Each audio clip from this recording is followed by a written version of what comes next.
a Nigerian-American, was recently convicted of a sexual assault of a 2-year-old girl in Kokomo, Indiana. And it appears that the officer tried to cover his tracks, but at the end of the day, with the investigations and everything, he was found guilty. They both have each other's contact and they've been going back and forth talking to each other. The report is saying that the officer was guilty of deleting a messaging application that was used to communicate with a minor. And you would think, as a police officer, you would know what to do and what not to do. Because you are a law enforcement officer, you cannot say that you're not aware of the law.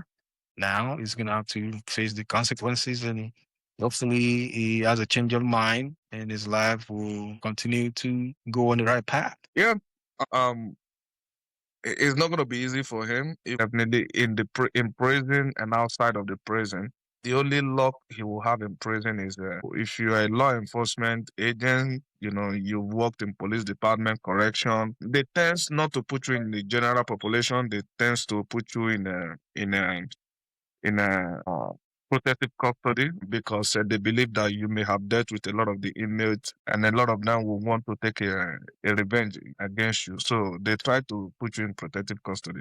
Otherwise, it would have been a very difficult situation for him in prison because in prison, it's always difficult for child molesters. If you have done anything against the women, children, you always have a difficult time in prison, make you pay rent, you go through all sorts of humiliation. It's not easy for them. And that aside, even outside of the prison, after his prison sentence, he will have to register as a sex offender.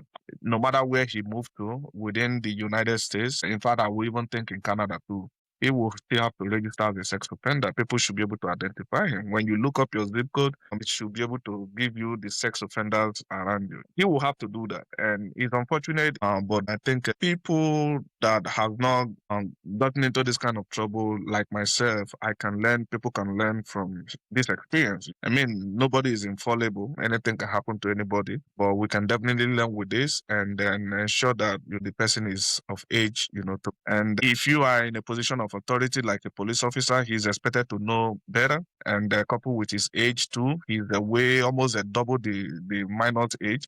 So he's expected to know way more than the minor. So all of that will be put into consideration in sentencing, and then he will probably get chunk of number. And hopefully he will learn his lesson. And then I think he should be praying that he get deported instead of doing prison time.